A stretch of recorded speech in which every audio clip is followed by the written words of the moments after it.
Hi there with your main newscast for today, Sunday, May 7th, 2023. My name is Joshua Van Slykeman. Good afternoon. Thank you for joining us. Let's get to the news in details.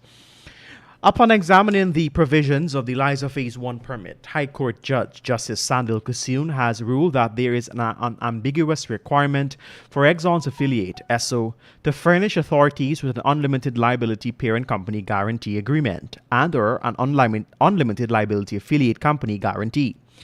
He has also ordered that in order to compile with by June 10th, or the permit would be suspended.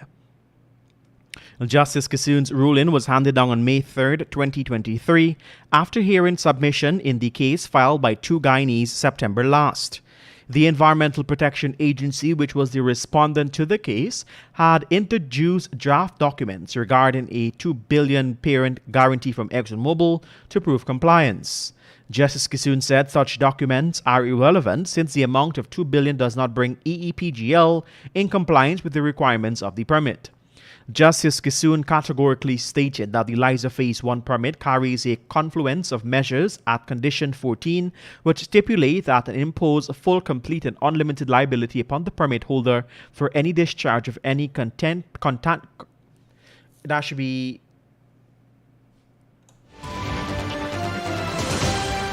any containment in the environmental and for all costs of cleanup, restoration, and any damages, all of which constitute legitimate liabilities under the permit. The judge said the norm or standard in relation to activities of this nature has been and continues to be that the permit holder is exclusively and solely responsible for all such liabilities arising from its operation without limitation or expectation.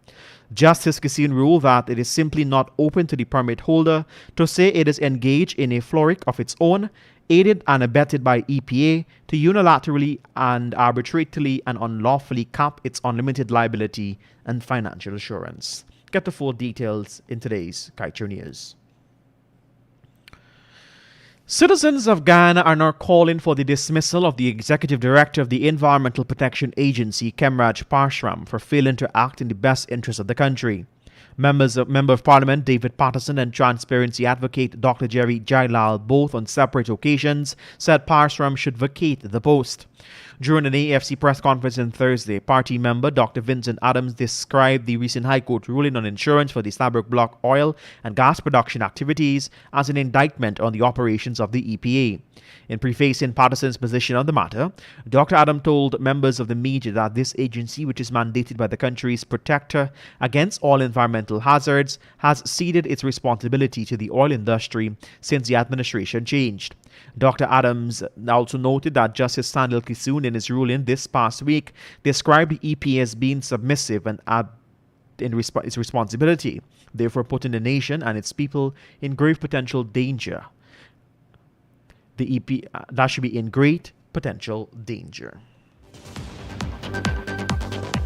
And in other news, the recent ruling by High Court Judge Justice Sandil Kusun ordering the Environmental Protection Agency to secure an unlimited liability parent company guarantee agreement and/or an unlimited liability affiliate company guarantee from ExxonMobil affiliate ESSO by June 10, 2023 is an important decision for Guyana and the wider Caribbean, says attorney at law Melinda Janke.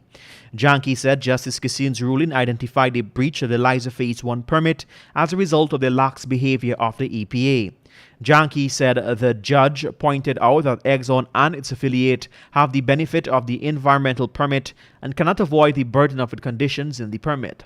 She said the ruling and its inherent orders represent a victory for the people. Janke said this is a victory for the people by the people.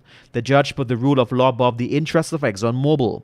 That's what every judge in every country should be doing. The decision sets the standard for judges everywhere, not just in Guyana, but across the world. Justice Kusun has applied the law and legal principle. He has done it in a timely manner, and this is a huge boost for the rule of law, Janke said. In other news, a traffic cop was on Friday severely beaten by a driver and another man after stopping a heavily tinted car at Pleasance Line Top on the east coast of Demerara. The assaulted police officer was identified as Constable Hercules. According to the Ghana Police Force, the constable was attacked around 16 hours 45 while he and another officer were conducting traffic enforcement at Pleasance. The constable reportedly said that while performing his duties, he spotted a heavily tinted vehicle and signaled it to stop.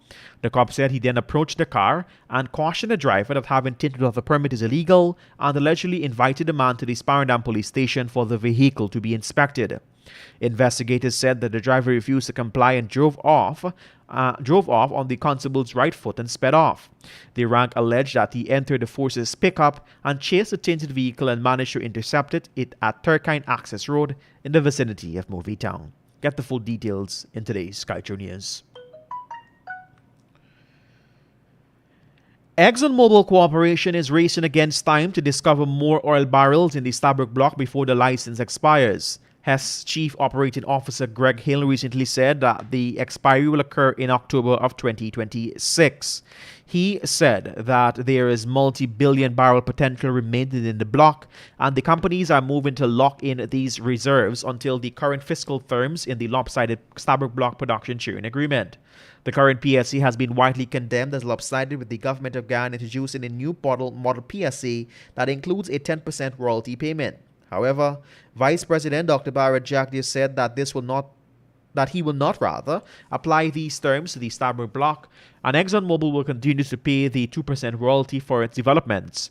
Ghana lost out on $230 million from the last quarterly royalty payment alone by not applying the new 10% royalty to the Stabroek block. And the police on Saturday arrested a suspect accused of raping a pregnant woman at Region 7 Kayuni Mazaruni. According to reports, the alleged rape reportedly occurred at around 22 hours on Thursday. The victim told police that she was heading home when she was attacked by the suspect and raped. Investigations are ongoing. And after giving Ghana the lopsided Stabroek block production sharing agreement, it appears that the opposition is unwilling to contribute to the development of the new model contract proposed by the government. According to Vice President Dr. Barrett Jagdish, the opposition has not submitted any comments on the draft PSA published by the government earlier this year. Despite the criticism that the consultation period was too short, the government did not extend it. But Jagdish said the government will continue to accept comments until the contracts are finalized. The vice president, during a press conference on Thursday, expressed concern for at least the second time about the lack of interest by stakeholders in commenting on critical draft legislation and all the important documents released by the government for feedback. And finally, at this time, Ray Daggers, accompanied by Kaieteur News publisher Glenn Lowell on Saturday, completed over 20 miles on the third day of Daggers' walk against what he labels as bare-faced and lopsided Exxon contract. His journey on Saturday morning started at number 32 Village, Berbice, Region 6, and ended at 99 Glass Window House, located at number 19 Village, Quarantine. Daggers, a 65-year-old man, is walking from East Berbice Quarantine to Charity on the Essequibo Coast, Region 2, against the lopsided ExxonMobil contract for its operations in the Stabroek block. The operations in the Stabroek block has been seen the American Oil Company and its partners earning billions of US dollars in profit. The walk continues today. And that's the news to the moment. My name is Joshua Van Sleckman. Thank you for joining us.